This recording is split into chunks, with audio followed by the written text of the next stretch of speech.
आप सभी लोग जानते हैं कि साइंटिस्ट अंतरिक्ष में अपनी रिसर्च को लगातार बढ़ा रहे हैं, लेकिन वैज्ञानिकों ने तो सोलर सिस्टम के बाहर प्लैनेट को ढूंढ लिया है जिन पर जीवन होना संभव हो सकता है। हमारे सूरज की तरह एक सूरज मौजूद है जो कि उसके चक्कर लगाता है। ये आपकी पृथ्वी से 635 लाइट ईयर की दूरी पर किसी नए सोलर सिस्टम के अंदर मौजूद है। सूरज जैसे तारे के हैबिटेबल जोन में पाया गया पहला प्लैनेट जिसका नाम है केपलर 22b। ऐसा हो सकता है कि सरफेस पर पानी लिक्विड के रूप में मौजूद हो। पानी जीवन होने की पहली कड़ी है, यानी कि उस पर इंसानी जीवन मुमकिन हो सकता है। अब इंसानों को वहां तक जाने में कितना समय लगेगा? आपको नए प्लैनेट पर जाने के लिए 50 बॉडी हेल्थ की जरूरत होगी। साइंटिस्ट इसे एक एक्सोप्लैनेट कहते हैं। ये दूसरे प्लैनेट सोलर सिस्टम में खोजा गया पहला प्लैनेट है। ऐसे प्लैनेट को खोजना बहुत मुश्किल होता है।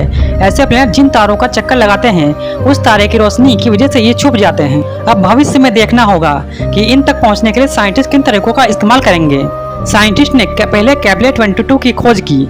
ट्रांसक्रिप्ट मेथड के तरीके से उन्होंने केपलर 20b को देखा, वो तारा जिसका ये एक्सोप्लैनेट चक्कर लगाता था।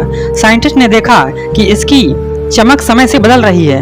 केपलर 22b प्लैनेट को इस तारे की रोशनी रोक रही है। साइंटिस्ट ने केपलर 22b और तारे की जानकारी इकट्ठा की। जिस तरह से ये चक्कर लगा रहा है, ऐसा लगता है कि स्पेस में दूर मौजूद ये ग्रह लगातार हमारा अगला ग्रह बन सकता है। लेकिन हम केपलर 22b को बारे में अभी तक क्या जानते हैं? अर्थ से इसका भार 36 गुना ज्यादा है और रेडियस 2.5 गुना ज्यादा बड़ा है। केपलर 22b में एक साल 290 दिन जितना लंबा होता है। इसके अपने तारे से दूरी हमारी और सूरज के मुकाबले 15% कम दूर है।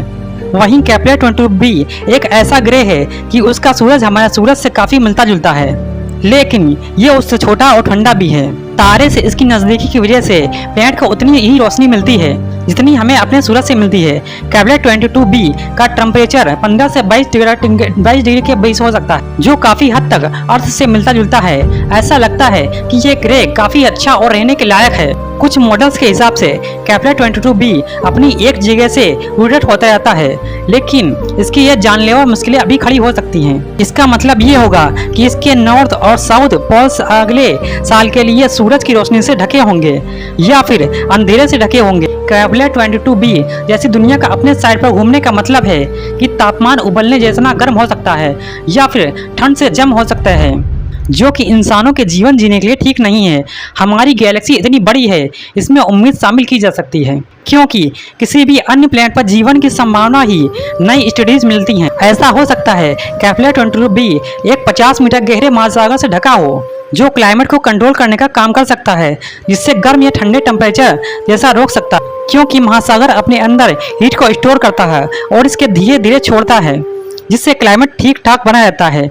लेकिन सवाल ये उठता है कि आप इतनी दूर केपलर 22b जाएंगे कैसे? अगर आप लाइट की स्पीड से भी सफर शुरू कर सकते हैं तो भी आपको वहां तक जाने में 635 सालों का वक्त लगेगा। सफर के दौरान एक ऐसे डिवाइस में बैठकर हाइबरनेशन में जाना होगा जो आपकी बॉडी को इतने समय तक बचा सकता है, जैसा कि क्रायो स्लीप, जो एक एस्ट्रोनॉट की बॉडी टेम्परेचर को 32 डिग्री सेल्सियस तक ऐसे कम कर सके। इस दौरान कैप्टर्स पानी नलियों से आपकी बॉडी को पोषण पहुंचाया जाएगा और आपका बेस्ट निकाला जाएगा। लेकिन क्रायो स्लीप में भी ये काफी लंबी और खतरनाक ट्रिप होगी। आपको इसमें AI रोबोट की भी जरूरत पड़ेगी जो कि क्रायो स्लीप के दौरान आपके शिप की देखभाल कर सकता है। सबसे पहले तो अभी हमें ये नहीं पता है कि वहाँ ग्रेविटी कैसी है। ये हमारे प्लैनेट के 2 गुना या उससे ज्यादा भी हो सकता है। जैसे पृथ्वी पर आपका वजन 75 किलो है तो अचानक 150 किलोग्राम के वजन को संभालने के लिए तैयार हो जाइए। आपको सेफ्टी के लिए आपको हेल्दी फिट बॉडी की जरूरत होगी। साइंटिस्ट अब तक नहीं जानते हैं कि केपलर 22b एक पथरीला ग्रह है या भी नहीं। ये गैस से बना हो सकता है जैसे कि नेपच्यून। फ्यूचर में जब हमारी टेक्नोलॉजी और विकसित होगी तब शायद ही इस पर ज्वर जाना संभव हो सकता है, लेकिन फिर भी हमारी अर्थ सबसे अच्छी